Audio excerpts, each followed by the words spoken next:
ಎಷ್ಟು ಸುಳ್ಳು ನೋಡು ನೀನು. ನಾನು ಕೇಳಿಸ್ಕೊಂಡೆ, ಆಟಕ್ಕೆ ಹೋಗ್ತೀನಿ ಅಂದ. ಅದನ್ನು ಮುಚ್ಚಿಡ್ತಾ ಇದೆಯಾ? ನೀನೇ ಸರಿ ಇಲ್ಲ ಪವಿತ್ರ.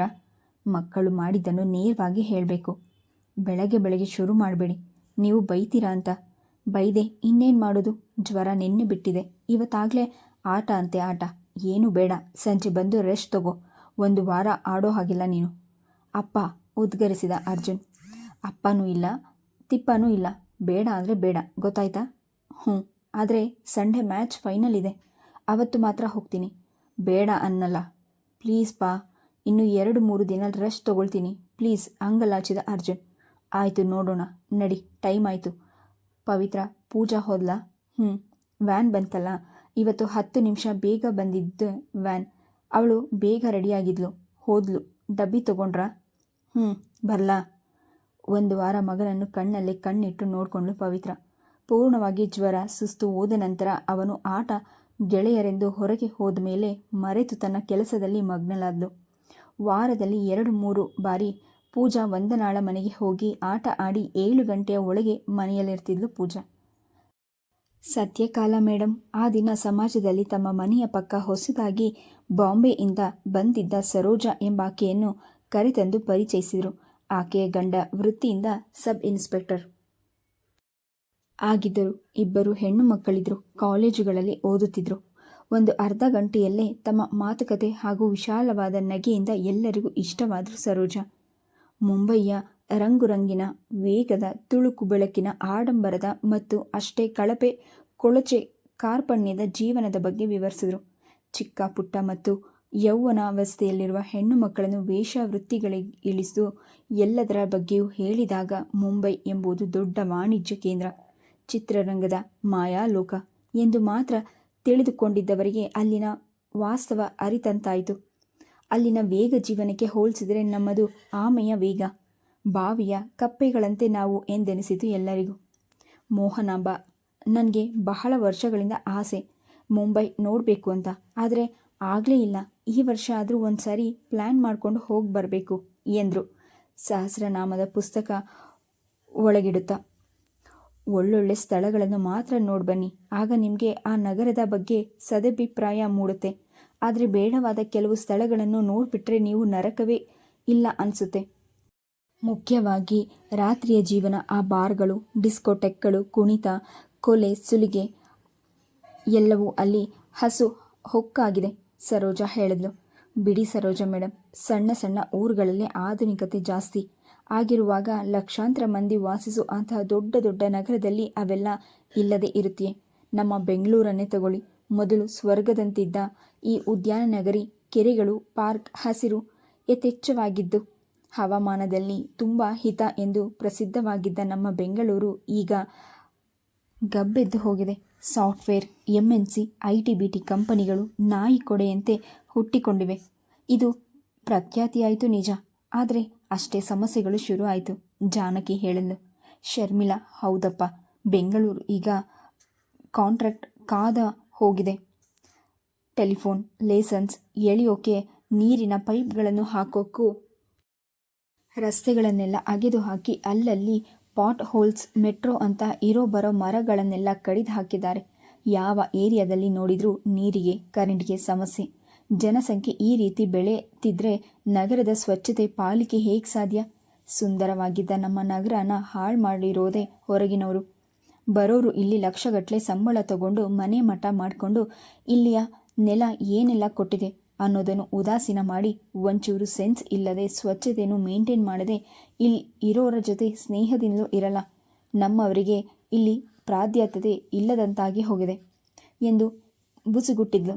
ತಂಗಿಯ ಮದುವೆಗೆಂದು 1 ತಿಂಗಳಿನಿಂದ ಸಮಾಜಕ್ಕೆ ಗೈರ ಹಾಜರಾಗಿದ್ದ ಹೈದರಾಬಾದಿಗೆ ಹೋಗಿ ಬಂದಿದ್ದ ಮೀನಾಕ್ಷಿ ಶರ್ಮಿಳಾ ಕೈ ಹಿಡಿದು ಸಮಾಧಾನಿಸಿದ್ಲು. ಇಲ್ಲಿರೋರಿಗೆ ನಮ್ಮ ನೆಲ, ನಮ್ಮ ನಗರ ಅನ್ನೋ ಅಭಿಮಾನನೂ ಇಲ್ಲ. ಅವರೇ ಜಾಸ್ತಿ ಎಲ್ಲ ಫೆಸಿಲಿಟೀಸ್ನೂ ಯೂಸ್ ಮಾಡಿಕೊಳ್ಳೋದು. ಊರು ಯಾವುದಾದ್ರೇನು, ದೇಶ ಒಂದೇ. ನಾವೆಲ್ಲ ಬೇರೆ ರಾಜ್ಯದಿಂದ ಬಂದವರು. ಈ ನೆಲನ, ಬೆಂಗಳೂರನ್ನು ತುಂಬ ಪ್ರೀತಿಸ್ತೇವೆ. ಅನ್ನ, ನೆರಳು, ಆಸ್ತಿ ಕೊಟ್ಟಿರೋ ಈ ನೆಲ, ನಗರಕ್ಕೆ ನಾವು ಸದಾ ಋಣಿಗಳು ಎಂದಳು ಅಭಿಮಾನದಿಂದ. ಸಾರಿ, ಪರ್ಟಿಕ್ಯುಲರ್ ಆಗಿ ಹೇಳಲಾಲೆ ನಾನು, ಜನರಲ್ ಆಗಿ ಹೇಳಿದೆ. ಹೊರಗಿನಿಂದ ಬರ್ತಾರೆ ಇಲ್ಲಿನ ಭಾಷೆ ಕಲಿಯಲ್ಲ, ಜನಗಳೊಂದಿಗೆ ಬೆರೆಯಲ್ಲ, ದೌಲತ್ತು ಮಾಡುವಾಗ ರೇಗ್ ಹೋಗುತ್ತೆ. ಅದೇ ನಾವು ಕರ್ನಾಟಕದ ಮಂದಿ ಎಲ್ಲಿ ಹೋದರೂ ಅಲ್ಲಿನ ಭಾಷೆ ಕಲಿತು ಹೇಗೆಂದರೆ ಹಾಗೆ ಅಡ್ಜಸ್ಟ್ ಮಾಡ್ಕೊತೀವಿ. ಕನ್ನಡದವರು ಸದಾ ಜನಗಳು, ಸಾಧು ಜನಗಳು, ಎಲ್ಲರೊಂದಿಗೆ ಬೆರೆತು ಒಂದಾಗಿ ಹೋಗ್ತೀವಿ. ಅದೇ ರೀತಿಯೇ ಬಿಹೇವಿಯರ್ ಬೇರೆಯವರೊಂದಿಗೆ ನಿರೀಕ್ಷಿಸೋದು ತಪ್ಪು. ಖಂಡಿತ ಇಲ್ಲ. ಚೆನ್ನಾಗಿರೋದನ್ನು ಇನ್ನಷ್ಟು ಚೆಂದ ಮಾಡಬೇಕು ಹೊರತು ಹಾಳು ಮಾಡಬಾರ್ದು. ಒಳ್ಳೆಯ ವರ್ತನೆ ಮನುಷ್ಯನಿಗೆ ಉಸಿರಾಟದಷ್ಟೇ ಸಹಜವಾಗಬೇಕು. ಆಗಲೇ ಸಮಾಜದಲ್ಲಿ ಶಾಂತಿ ನೆಮ್ಮದಿ ಇರೋದು. ನಾವುಗಳಾದರೂ ಎಷ್ಟೋ ವಾಸಿ. ಈಗಿನ ಜನ್ರೇಷನ್ಗೆ ಸ್ವಲ್ಪವೂ ಸಮಾಧಾನ ತಾಳ್ಮೆ ಅನ್ನೋದೇ ಇಲ್ಲ. ಎಲ್ಲದರಲ್ಲೂ ಆತುರ, ಮಾತು, ಊರುಗಳ ವಿಚಾರ ಬಿಟ್ಟು ಹಿಂದಿನ ಯುವ ಪೀಳಿಗೆಯತ್ತ ಹೊರಳಿತು. ಹೌದಪ್ಪ, ನನ್ನ ಮಗನೂ ಅಷ್ಟೇ. ಸ್ಕೂಲಿನಿಂದ ಬಂದ ಎಲ್ಲಂದರಲ್ಲಿ ಬಿಸಾಡ್ದ. ಟಿವಿ ಮುಂದೆ ಕೂತ ಅಂದರೆ ಮುಗೀತು, ಅದೇ ಅವನ ಪ್ರಪಂಚ. ಓದುವಾಗ ಎದ್ದೆದ್ದು ಹೋಗಿ ಟೆಲಿಫೋನ್ನಲ್ಲಿ ಮಾತು, ಓದಿದ ಶಾಸ್ತ್ರ ಮಾಡ್ತಾನೆ. ಅದರ ಮಧ್ಯ ಊಟ ಮತ್ತು ಫೋನ್, ಆಮೇಲೆ ನಿದ್ದೆ. ಅವರಪ್ಪನಿಗೆ ಹೇಳೋಣ ಅಂದರೆ ಅವರು ನನ್ನನ್ನೇ ಬೈತಾರೆ ಅಂತ ಗೊತ್ತು. ಒಬ್ಬನೇ ಮಗ ಅಂತ ಚಿಕ್ಕಂದಿನಿಂದಲೂ ಮುದ್ದು ಮಾಡಿ ಹಾಳು ಮಾಡಿದ್ದು ನೀನೇ ಅಂತಾರೆ. ನಿಜ, ಕೇಳಿದೆಲ್ಲ ಕೊಡಿಸ್ದೆ. ಈಗ ಗಿಡವಾಗಿ ಬಗ್ಗದು ಮರವಾಗಿ ಬಗ್ಗಿದೆ ಅಂತ ಆಗೋಗಿದೆ. ನನ್ನದೇ ತಪ್ಪು. ಜಾನಕಿ ನಿಟ್ಟುಸಿರು ಬಿಟ್ಲು. ಎಲ್ಲರ ಮನೆಯಲ್ಲೂ ಸೇಮ್ ಸ್ಟೋರಿ ಕಣ್ರೆ. ನಾವು ಬೆಳೆಸಿ ಹಾಳಾಗಿರೋದಲ್ಲ ಇವರುಗಳು. ಸ್ಕೂಲ್ ಕಾಲೇಜಿನ ಸಹವಾಸಗಳು, ದಿನಕ್ಕೊಂದು ವೇಷಭೂಷಣ, ಶೂಸ್ಗಳು, sunglasses, computers, mobile, laptop, iPad, pocket money. ಕೈ ತುಂಬ ಅಂತಾರೆ, ತಲೆ ತಿರುಗದಿರುತ್ತೆಯೇ. ಓದೋದೊಂದು ಬಿಟ್ಟು ಎಲ್ಲ ಮಾಡ್ತವೆ. ಸರಿಯಾಗಿ ಮೀಸೆ ಬರೆದಿದ್ರು ಆಗಲೇ ಗರ್ಲ್ ಫ್ರೆಂಡ್ಸ್, ಸಿನಿಮಾ, ಪಾರ್ಕ್ ಶುರು ಮಾಡ್ಕೊಂಡಿರ್ತಾರೆ. ಅಬ್ಬಬ್ಬ, ನೆನೆಸ್ಕೊಂಡ್ರೆ ಭಯ ಆಗುತ್ತೆ. ಹುಡುಗಿರೇನು ಕಮ್ಮಿ ಇಲ್ಲ. ಡ್ಯಾನ್ಸ್, ಡಿಸ್ಕೋ, ಪಬ್, ಸಿಗರೇಟು ಎಲ್ಲ ಕಲ್ತಿರ್ತಾರೆ. ಕಾಲೇಜಿಗೆ ಹೋದ ಕೂಡಲೇ ಅವರಿಗೆ ಹುಡುಗರ ಸಹವಾಸ ಬೇಕು. ವಿದೇಶದಲ್ಲಿ ಮಾಡೋ ಹಾಗೆ ಈಗ ಟೀನೇಜ್ ಪ್ರೆಗ್ನೆನ್ಸ್, ಅಬಾರ್ಷನ್ಸ್ ನಮ್ಮಲ್ಲೂ ಲೆಕ್ಕವಿಲ್ಲದಂತಾಗೋಗಿದೆ. ನೆನೆಸ್ಕೊಂಡ್ರೆ ಎದೆ ನಡುಗುತ್ತೆ. ಶರ್ಮಿಳಾ MA ಸೋಷಿಯಾಲಜಿ ಆಗಿ ಆಕೆ ಅನೇಕ ಸ್ಕೂಲ್ಗಳಲ್ಲಿ ಕೌನ್ಸಿಲರ್ ಆಗಿದ್ಲು. ನಮಗೆ ಬರೋ ಒಂದೊಂದು ಕೇಸ್ ನೋಡ್ತಿದ್ರೆ ಇದು ನಮ್ಮ ದೇಶನ, ನಾವು ಇಲ್ಲಿದ್ದೀವ ಅನಿಸುತ್ತೆ. ಒಂದು ಶಿಸ್ತಿನಲ್ಲಿ ಬೆಳೆಸೋದೇ ಇರೋದು ತಂದೆ ತಾಯಿಯವರ ತಪ್ಪೇ ಕಣ್ರೆ. ನೀವು ಹೇಳಿದ್ದು ಸರಿ, ಗಿಡವಾಗಿ ಬಗ್ಗದ್ದು ಮರವಾಗಿ ಬಗ್ಗಿದೆ ಅಂತ ಅನಿಸುತ್ತೆ. ನಮ್ಮ ಮನೆಗಳಲ್ಲೂ ಸ್ವಾತಂತ್ರ್ಯ ಕೊಟ್ಟಿದ್ರಪ್ಪ. ನಾವು ಹುಡುಗರ ಹತ್ರ ಮಾತನಾಡಿದ್ವಿ, ಆಟ ಪಾಠಗಳಲ್ಲಿ ಭಾಗವಹಿಸಿದ್ವಿ. ಆದರೆ ಈ ತರಹ ಅಧ್ವಾನ ಮಾಡಿರಲಿಲ್ಲ. ಸ್ವಾತಂತ್ರ್ಯನ ಇಚ್ಛೆ ಮಾಡಿಕೊಂಡಿರಲಿಲ್ಲ. ಮೀನಾಕ್ಷಿ ಹೇಳಿದ್ಲು. ಪವಿತ್ರ ಮೈಯೆಲ್ಲ ಕಿವಿಯಾಗಿ ಸಂಭಾಷಣೆಯನ್ನು ಕೇಳಿಸಿಕೊಳ್ಳುತ್ತಿದ್ಲು. ಅವಳ ಕಲ್ಪನೆಯಲ್ಲಿ ಕಾಲೇಜು ಹುಡುಗ ಹುಡುಗಿಯರು, ಅವರ ಸ್ವಚ್ಛಂದ ವರ್ತನೆ ಎಲ್ಲವೂ ಮೂಡಿತು. ಬೀಜ ಮೊಳೆತು ಕಾಯಿಯಾಗಿ ಮಾಗಿ ಹಂತ ಹಂತವಾಗಿ ಹಣ್ಣಾಗೋದು ಪ್ರಕೃತಿ ನಿಯಮ. ಅದನ್ನು ಬಿಟ್ಟು ಬಲವಂತವಾಗಿ ಹಣ್ಣು ಮೂಡುವಂತೆ ವಯಸ್ಸು, ದೇಹ, ಮನಸ್ಸುಗಳಿಗೆ ಬೇಡವಾದುದನ್ನೆಲ್ಲ ತುಂಬಿಕೊಂಡಾಗ ಇನ್ನೇನಾದೀತು? ತಂದೆ ತಾಯಿಯರ ಗೈಡೆನ್ಸ್ ಇಲ್ಲ. ಪ್ರತಿಯೊಂದು ಪ್ರಪಂಚ ಮೂಲೆ ಮೂಲೆಯ ಸುದ್ದಿಯು ಚಿಟಿಕೆ ಹೊಡೆಯೋಷ್ಟರಲ್ಲಿ ಸಿಗುತ್ತಿದೆಯಾದ್ದರಿಂದ ಅದರಿಂದ ಅನರ್ಥವೇ ಹೆಚ್ಚು. ತಿಳಿದುಕೊಂಡಿದ್ದನ್ನು ಉಪಯೋಗಿಸಬೇಕೆನ್ನೋ ಅವಾಂತರದಲ್ಲಿ ಜೀವನವನ್ನು ಹಾಳು ಮಾಡಿಕೊಡ್ತಿದ್ದಾರೆ. ಇನ್ಫಾರ್ಮೇಷನ್ ಅಂತೆ ಇನ್ಫಾರ್ಮೇಷನ್. ಸತ್ಯಕಾಲ ಮೇಡಮ್ ತುಂಬ ಅಸಮಾಧಾನವನ್ನು ವ್ಯಕ್ತಪಡಿಸಿದರು.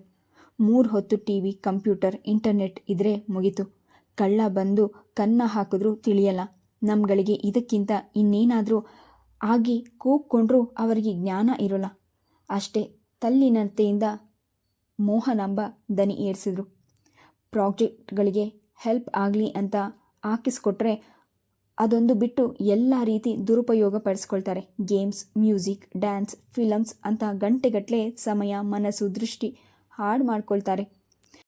ಮೀನಾಕ್ಷಿ ಮನೆಯಲ್ಲಿ ಕಂಪ್ಯೂಟರ್ ಮುಂದೆ ಕೂತರಾದರೂ ಏನು ಮಾಡ್ತಾರೆ, ಏನು ನೋಡ್ತಾರೆ ಅಂತ ನಮಗೆ ಗೊತ್ತಾಗುತ್ತೆ. ಆದರೆ ನಾವಿಲ್ಲದಿರುವಾಗಲೂ ರೂಮಿನ ಬಾಗಿಲು ಹಾಕ್ಕೊಂಡೇ ಸೈಬರ್ಗೆ ಹೋದರೆ ನಮಗೇನು ಗೊತ್ತಾಗುತ್ತೆ? ಹಾಳಾದ ಇಂಟರ್ನೆಟ್ ಬಂದು ಮಕ್ಕಳ ಮುಗ್ಧತೆ, ಮನಸ್ಸು ಎಲ್ಲ ಹಾಳಾಯಿತು ಎಂದು ಕಂಪ್ಯೂಟರ್ ಮೇಲೆ ಕಿಡಿಕಾರಿದ್ರು. ಪವಿತ್ರಳಿಗೆ ಕಂಪ್ಯೂಟರ್ ಬಗ್ಗೆ ಅಷ್ಟಾಗಿ ಗೊತ್ತಿಲ್ಲವಾದ್ದರಿಂದ ಕುತೂಹಲದಿಂದ ಕೇಳಿದ್ರು.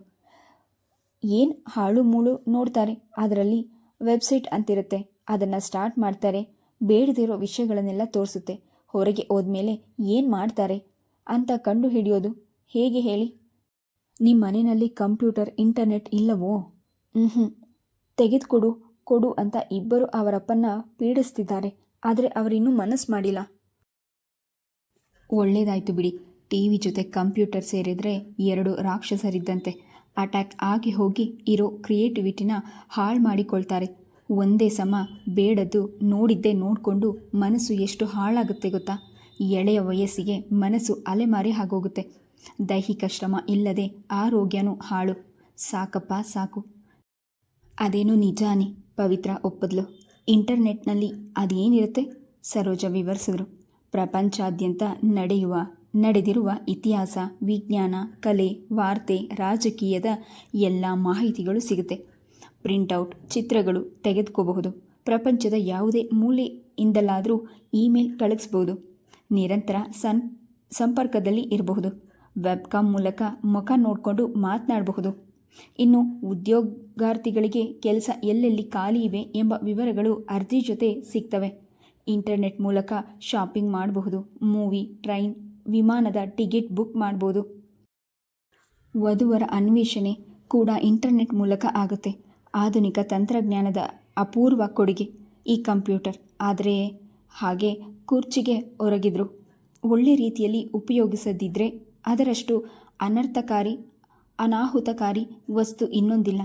ಮೂವೀಸ್, ಕೆಟ್ಟ ಗೇಮ್ಸ್ ನೋಡಬಾರ್ದು. ನೋಡಿ ಮನಸ್ಸು ವಿಚಾರಗೊಳ್ಳುವ ಸಾಧ್ಯತೆಗಳೇ ಹೆಚ್ಚು. ಅವರ ವಿವರಣೆಯಿಂದ ಪವಿತ್ರ ಬೆದರಿದ್ಲು. ಅಬ್ಬಾ, ಮಕ್ಕಳು ಹೀಗೂ ನೋಡಬಹುದೇ?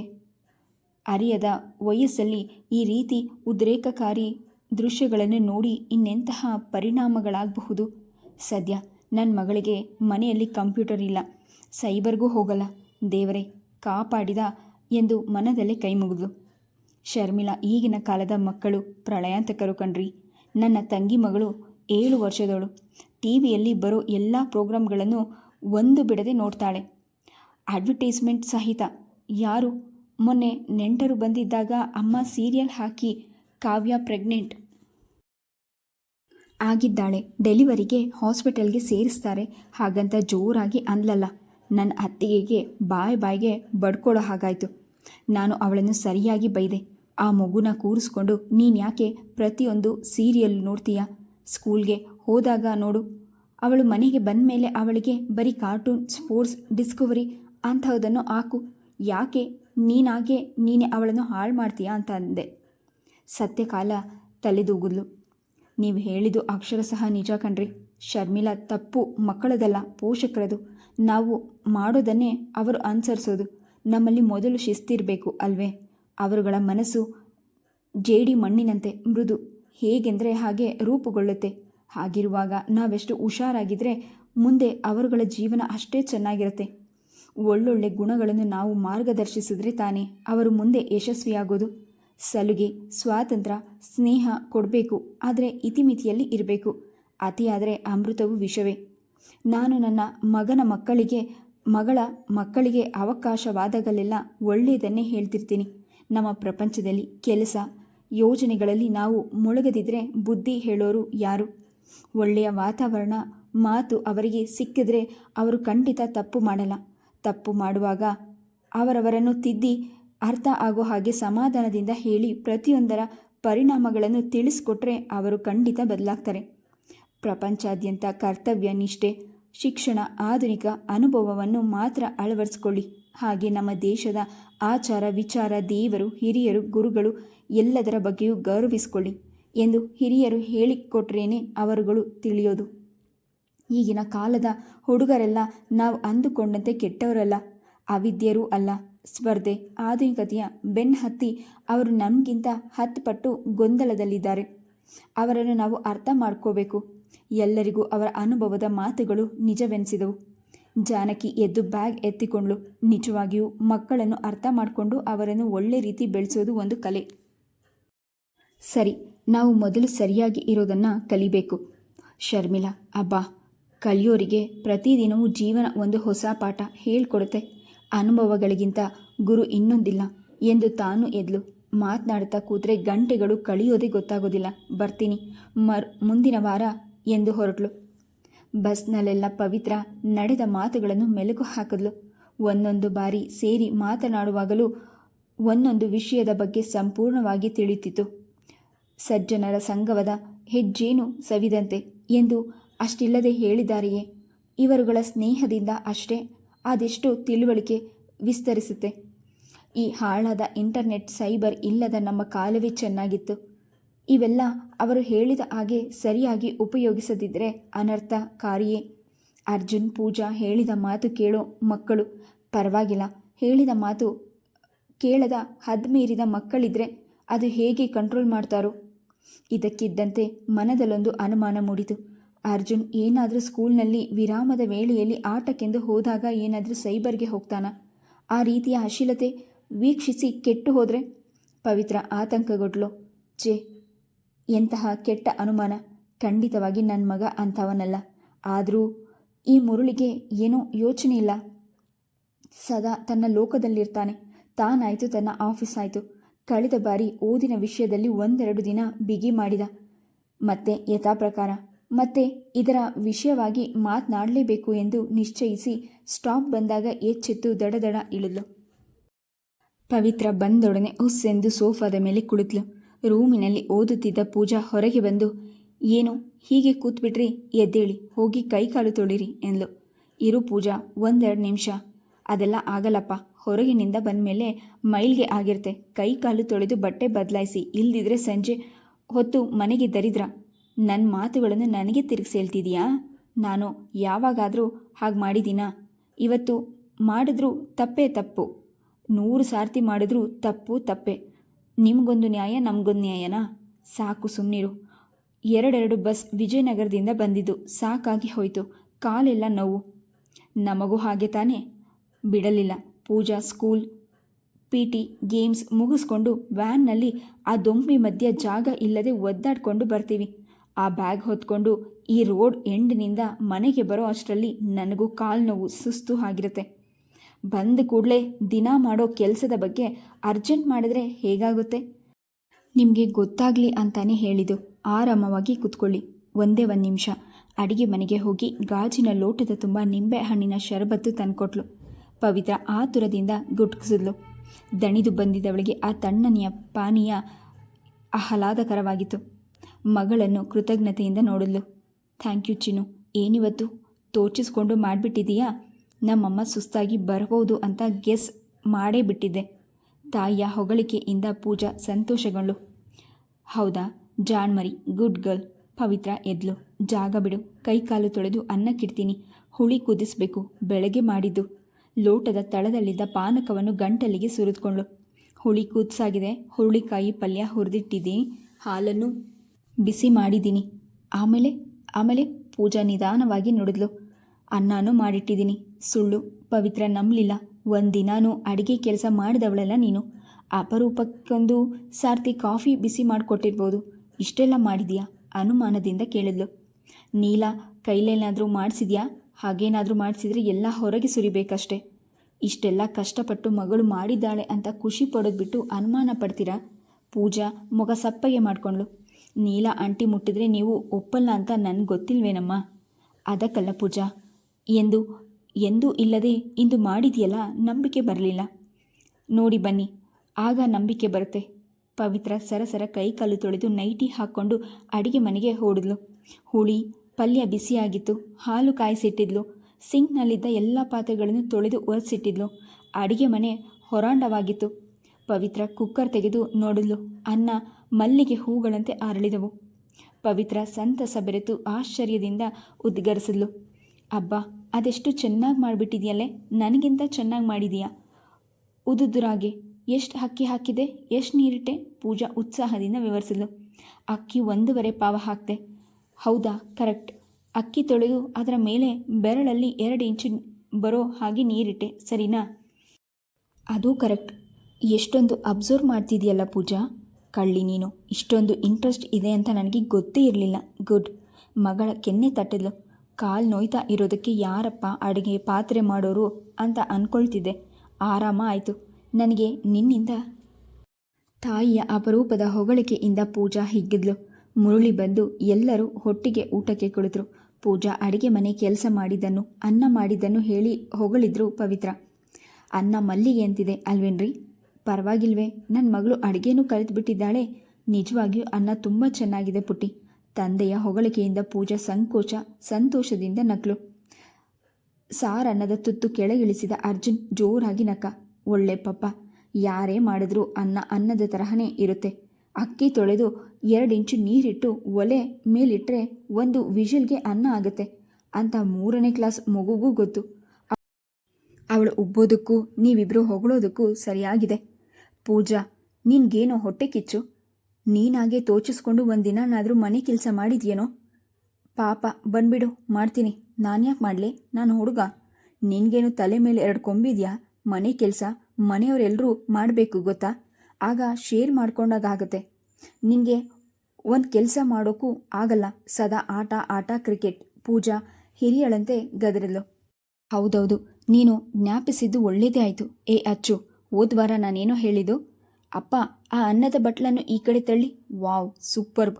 ಅನ್ನನ ಇದು ಖಂಡಿತ ಅಲ್ಲ. ಮುತ್ತಿನ ಮಣಿಗಳು, ಬಿಳಿಯ ಗೆಜ್ಜೆಗಳು. ಇದನ್ನು ಮಾಡಿದ ಕೈಗಳಿಗೆ ಬಂಗಾರದ ಬಳೆಗಳನ್ನೇ ಮಾಡಿಸಿ ಹಾಕಬೇಕು. Simply fine. ಅರ್ಜುನ್ ಗಮನ ಬೇರೆ ಕಡೆ ಸೆಳೆದಿದ್ದು ಮೂವರಿಗೂ ಅರಿವಾಗಿ ಜೋರಾಗಿ ನಕ್ಕರು. ಕಂಟಿನ್ಯೂ ಮಾಡ್ಲಾ ಡಿಯರ್ ತಂಗೀನ ಹೊಗಳೋ ಕಾರ್ಯಕ್ರಮನ? ಪವಿತ್ರ ಮನೆಗೆ ಬಂದಾಗಿನಿಂದ ಮಗಳು ಮಾಡಿದ್ದನ್ನು ವಿವರಿಸಿ ಹೊಗಳಿದ್ಲು. ಅದಕ್ಕೆ ಹೇಳೋದು, ಎಷ್ಟೇ ಇದ್ರೂ ಹೆಣ್ಮಕ್ಳಿದ್ರೇನೆ ತಾಯಿಗೆ ಅಯ್ಯೋ ಅನ್ನೋದು. ಅದೆಲ್ಲ ಏನಿಲ್ಲ. ಹೆಣ್ಮಕ್ಳು ಅಂತಾರೆ, ಗಂಡ್ಮಕ್ಳು ಅಂತಾರೆ. ತಾಯಿ ಅಂದರೆ ತುಂಬ ಆಸೆ ಪಡ್ತಾರೆ. ಒಟ್ನಲ್ಲಿ ತಂದೆಗೆ ಎಲ್ಲರಿಗೂ ಬೇಡವಾದವನು. ಇವೆಲ್ಲ ನಿಮ್ಮ ತಪ್ಪು ಕಲ್ಪನೆ. ಒಟ್ನಲ್ಲಿ ಪೂಜಾ ಮಾಡಿದ ಕೆಲಸದಿಂದ ನನಗೆ ಇವತ್ತು ತುಂಬ ರಿಲೀಫ್ ಸಿಕ್ತು. ಇನ್ಮೇಲೆ ಅಡುಗೆ ಕೆಲಸದಲ್ಲೂ ಹೆಲ್ಪ್ ತಗೋಬಹುದು. ಪವಿತ್ರ ಆಸೆಯಿಂದ ಹೇಳಿದ್ಲು. ಇದೇ ಚಾನ್ಸ್ ಅಂತ ಆ ಪುಟ್ಟ ಹೆಗಲಿನ ಮೇಲೆ ಕೆಲಸ ಒರೆಸಿ ಇನ್ನೊಂದಷ್ಟು ಕಾರ್ಯಕ್ರಮಗಳನ್ನು ಹಮ್ಮಿಕೊಳ್ಬೇಡ. ಮುರಳಿ ಮಮತೆಯಿಂದ ಪಕ್ಕದಲ್ಲಿ ಕುಳಿತಿದ್ದ ಮಗಳ ತಲೆ ಸವರಿದ. ಇಷ್ಟು ಮಾಡಿರೋದೇ ಹೆಚ್ಚು. ಅದು ಪೂಜಾ, ದೊಡ್ಡವರು ಇಲ್ಲದೆ ಇರುವಾಗ ಇನ್ಮೇಲೆ ಗ್ಯಾಸ್ ಹಚ್ಚೋದು, ಕುಕ್ಕರ್ ಜೋಡಿಸೋದು ಎಲ್ಲ ಮಾಡಬೇಡ. ಸಿಂಥೆಟಿಕ್ ಡ್ರೆಸ್ ಹಾಕ್ಕೊಂಡಿರ್ತೀಯ. ಏನಾದರೂ ಹೆಚ್ಚು ಕಡಿಮೆ ಆದರೆ ಬೇಡ, ಗೊತ್ತಾಯ್ತಾ? ನಿಮ್ಮಮ್ಮ ಮಾಡ್ತಾಳೆ. ಮದುವೆ ಸಂಸಾರ ಅಂತಾದ್ಮೇಲೆ ಇವೆಲ್ಲ ಇದ್ದಿದ್ದೆ ಮರಿ. ಈಗ ಆಡೋ ವಯಸ್ಸು. ಮನೆಯಲ್ಲಿ ಇರೋವರೆಗೂ ಹಾಯಾಗಿರು. ವಾದಿಸಲು ಬಾಯಿ ತೆಗೆದ ಪವಿತ್ರ ಅವನ ಮೊಗದ ಮೇಲೆ ಎದ್ದು ಕಾಣುತ್ತಿದ್ದ ಮಮತೆಯ ಕಂಡು ಹಾಗೆ ಸುಮ್ಮನಾದ್ಲು. ಅಮ್ಮ, ಇವತ್ತು ವಂದನಾ ನನಗೆ ಕಂಪ್ಯೂಟರ್ನಲ್ಲಿ ಇಮೇಲ್ ಮಾಡೋದನ್ನು ಗೂಗಲ್ ಸರ್ಚ್ ಹೇಳ್ಕೊಟ್ಲು. ಅವರಪ್ಪಂಗೆ ಅವಳು 2 ದಿನಕ್ಕೊಂದು ಸಾರ್ತಿ ಮೇಲ್ ಕಳಗಿಸ್ತಾಳಂತೆ. ವೆಬ್ಕಾಮ್ನಲ್ಲಿ ನೋಡಿಕೊಂಡು ಮಾತನಾಡೋದನ್ನು ನಾಳೆ ತೋರಿಸ್ತೀನಿ ಅಂದಿದ್ದಾಳೆ. ಗೇಮ್ಸ್ ಇದೆ, ಹೇಳ್ಕೊಡ್ತೀನಿ, ಬಂದಾಗಲೆಲ್ಲ ಆಡುವಿಯಂತೆ ಅಂದಿದ್ದಾಳೆ. ತುಂಬ ಒಳ್ಳೆಯವಳು. ವಂದನಾ ಮನೆಯಿಂದ ಬಂದ ಪೂಜಾಳ ಮಾತಿಗೆ ಥಟ್ಟನೆ ಹುಷಾರಾದ್ಲು ಪವಿತ್ರ.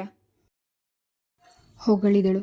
ಅದಕ್ಕೆ ಹೇಳೋದು, ಎಷ್ಟೇ ಇದ್ರೂ ಹೆಣ್ಮಕ್ಳು ಇದ್ರೇನೆ ತಾಯಿಗೆ ಅಯ್ಯೋ ಅನ್ನೋದು. ಅದೆಲ್ಲ ಏನಿಲ್ಲ. ಹೆಣ್ಮಕ್ಳು ಅಂತಾರೆ, ಗಂಡ್ಮಕ್ಳು ಅಂತಾರೆ. ತಾಯಿ ಅಂದರೆ ತುಂಬ ಆಸೆ ಪಡ್ತಾರೆ. ಒಟ್ನಲ್ಲಿ ತಂದೆನೇ ಎಲ್ಲರಿಗೂ ಬೇಡವಾದವನು. ಅವೆಲ್ಲ ನಿಮ್ಮ ತಪ್ಪು ಕಲ್ಪನೆ. ಒಟ್ನಲ್ಲಿ ಪೂಜಾ ಮಾಡಿದ ಕೆಲಸದಿಂದ ನನಗೆ ಇವತ್ತು ತುಂಬ ರಿಲೀಫ್ ಸಿಕ್ತು. ಇನ್ಮೇಲೆ ಅಡುಗೆ ಕೆಲಸದಲ್ಲೂ ಹೆಲ್ಪ್ ತಗೋಬಹುದು. ಪವಿತ್ರ ಆಸೆಯಿಂದ ಹೇಳಿದ್ಲು. ಇದೇ ಚಾನ್ಸ್ ಅಂತ ಆ ಪುಟ್ಟ ಹೆಗಲಿನ ಮೇಲೆ ಕೆಲಸ ಹೊರಿಸಿ ಇನ್ನೊಂದಷ್ಟು ಕಾರ್ಯಕ್ರಮಗಳನ್ನು ಹಮ್ಮಿಕೋಬೇಡ. ಮುರಳಿ ಮಮತೆಯಿಂದ ಪಕ್ಕದಲ್ಲೇ ಕುಳಿತಿದ್ದ ಮಗಳ ತಲೆ ಸವರಿದ. ಇಷ್ಟು ಮಾಡಿರೋದೇ ಹೆಚ್ಚು. ಅದು ಪೂಜಾ, ದೊಡ್ಡವರು ಇಲ್ಲದೆ ಇರುವಾಗ ಇನ್ಮೇಲೆ ಗ್ಯಾಸ್ ಹಚ್ಚೋದು, ಕುಕ್ಕರ್ ಜೋಡಿಸೋದು ಎಲ್ಲ ಮಾಡಬೇಡ. ಸಿಂಥೆಟಿಕ್ ಡ್ರೆಸ್ ಹಾಕ್ಕೊಂಡಿರ್ತೀಯ. ಏನಾದರೂ ಹೆಚ್ಚು ಕಡಿಮೆ ಆದರೆ ಬೇಡ, ಗೊತ್ತಾಯ್ತಾ? ನಿಮ್ಮಮ್ಮ ಮಾಡ್ತಾಳೆ. ಮದುವೆ ಸಂಸಾರ ಅಂತಾದಮೇಲೆ ಇವೆಲ್ಲ ಇದ್ದಿದ್ದೆ ಮರಿ. ಈಗ ಆಡೋ ವಯಸ್ಸು. ಮನೆಯಲ್ಲಿ ಇರೋವರೆಗೂ ಹಾಯಾಗಿರು. ವಾದಿಸಲು ಬಾಯಿ ತೆಗೆದ ಪವಿತ್ರ ಅವನ ಮೊಗದ ಮೇಲೆ ಎದ್ದು ಕಾಣುತ್ತಿದ್ದ ಮಮತೆಯನ್ನು ಕಂಡು ಹಾಗೆ ಸುಮ್ಮನಾದ್ಲು. ಅಮ್ಮ, ಇವತ್ತು ವಂದನಾ ಮನೆಗೆ ಕಂಪ್ಯೂಟರ್ನಲ್ಲಿ ಇಮೇಲ್ ಮಾಡೋದನ್ನು ನನಗೆ ಕಲಿಸಿದ್ಲು. Google search ಹೇಳ್ಕೊಟ್ಲು. ಅವರಪ್ಪಂಗೆ ಅವಳು 2 ದಿನಕ್ಕೊಂದು ಸಾರ್ತಿ ಮೇಲ್ ಕಳಿಸ್ತಾಳಂತೆ. ವೆಬ್ಕಾಮ್ನಲ್ಲಿ ನೋಡಿಕೊಂಡು ಮಾತನಾಡೋದನ್ನು ನಾಳೆ ತೋರಿಸ್ತೀನಿ ಅಂದಿದ್ದಾಳೆ. ಗೇಮ್ಸ್ ಇದೆ, ಹೇಳ್ಕೊಡ್ತೀನಿ, ಬಂದಾಗಲೆಲ್ಲ ಆಡುವಿಯಂತೆ ಅಂದಿದ್ದಾಳೆ. ತುಂಬ ಒಳ್ಳೆಯವಳು. ವಂದನಾ ಮನೆಯಿಂದ ಬಂದ ಪೂಜಾಳ ಮಾತಿಗೆ ಥಟ್ಟನೆ ಹುಷಾರಾದ್ಲು Pavitra. Please subscribe the channel, like and share. Thank you.